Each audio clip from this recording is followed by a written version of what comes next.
Have I told you guys about the time I thought I found a catfish, but it wasn't a catfish and I got a date out of it too?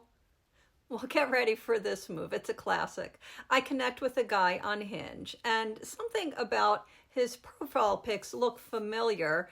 So I go through and I realize I know exactly who the guy is because we grew up in the same community. So cool. He's from the Wayback Machine. That happens in Baltimore, Smaltimore.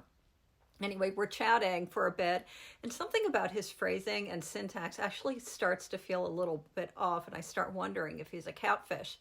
So I ask him one of my catfish filter questions. I ask, did you grow up around here? Now, of course, I know what the answer is, that it's yes, but my suspect says they're from the general area. So I immediately go, okay, he's a catfish. Think about it for a little bit, and then I decide, like, this poor guy needs to know that someone has lifted his pictures and is using them to scam people on the internet. So I find him on Facebook, and I see that we have something like 20 friends in common. So it won't be totally appropriate for me to reach out.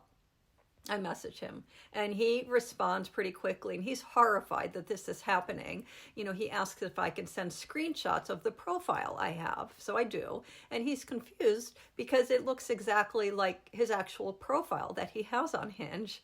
So I try to comfort him, and I say that I suspect the same thing happened to me on Tinder. I suggest he contact Hinge to see what recourse he has. And I even send him screenshots of the conversation I was having with that catfish, to give him all the documentation he needs. At which point he says, no, wait, that's actually me. You're talking to me. Okay, time to initiate backpedaling. I've got to believe he told a few of his buddies about the lunatic woman that he found on Hinge that tracked him down to Facebook to tell him he's being catfish when nope, he actually wasn't.